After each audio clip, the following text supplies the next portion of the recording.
Bonjour à tous. Dans ce troisième épisode de Météo Magic, on va se pencher sur les modèles météorologiques. Ce sont des outils essentiels pour l'élaboration des prévisions. Mais pour ne pas leur faire dire n'importe quoi, il faut d'abord comprendre leur fonctionnement. Et c'est ce qu'on va regarder aujourd'hui.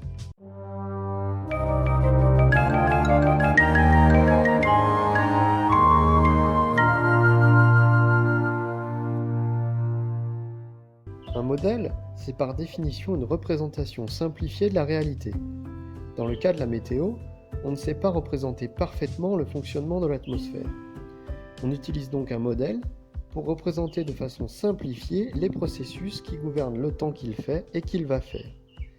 C'est à cause de ces simplifications, ou encore approximations, que les modèles météo n'ont jamais totalement raison. La première approximation, c'est l'utilisation d'une grille. En effet, on ne peut pas simuler la météo en tout point du globe. Les modèles ne font des calculs que sur certains points géographiques précis disposés sur une grille régulière. En chaque point de grille, le modèle va évaluer les paramètres météo comme la température, l'humidité, la pression, etc. Plus les points seront rapprochés, plus la maille de la grille sera faible, et donc plus le modèle sera précis.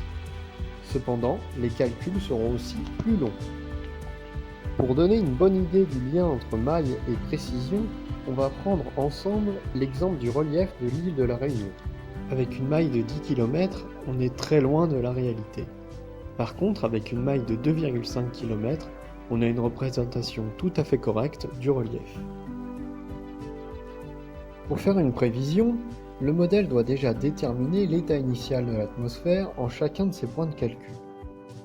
Il utilise pour cela les données d'observation disponibles grâce aux stations de mesure au sol, aux ballons-sondes, aux bouées, mais également aux satellites qui fournissent un grand nombre de mesures. Il combine tous ces éléments et les associe à sa prévision précédente. En assimilant toutes ces données, il parvient à estimer les paramètres météo sur chacun de ces points de grille. L'étape suivante consiste à faire évoluer l'état de l'atmosphère, pour construire pas à pas une prévision du temps.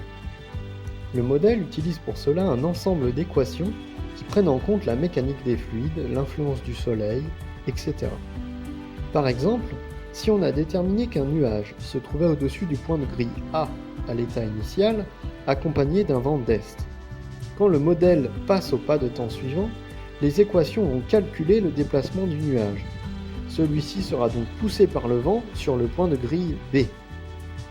Un autre exemple au niveau du point de grille C.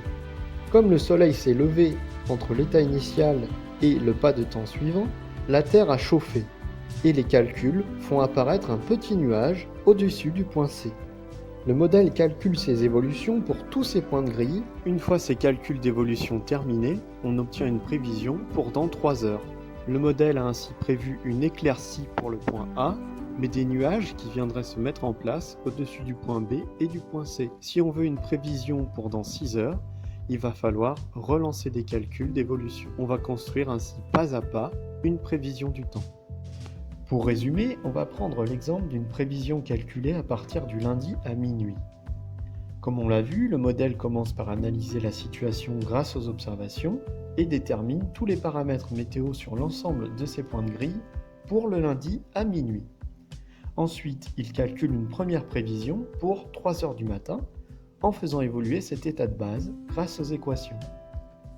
Il répète ensuite cette opération jusqu'à obtenir une prévision pour le lendemain. Vous vous doutez bien que dans un vrai modèle, il va falloir prendre en compte beaucoup plus de phénomènes que le vent et le soleil. Ce schéma est donc très simplifié. Au fur et à mesure des pas de temps, les petites erreurs dues aux approximations vont s'accumuler. Pour cela, plus une prévision est lointaine, plus elle sera imprécise. Pour avoir la meilleure prévision modèle possible, il faudra choisir la prévision la plus récente possible. On va maintenant s'intéresser aux 2 grands types de modèles. Les premiers, ce sont ceux qui couvrent l'ensemble du globe et font des prévisions jusqu'à 5 ou même 10 jours. Cependant, les ressources de calcul actuelles ne permettent pas de faire descendre leur maille sous les 10 km environ. Le second type de modèle ne couvre qu'une petite partie du globe. Il ne prévoit le temps qu'à 1 ou 2 jours. Cependant, ces dimensions réduites leur permettent d'être plus précis.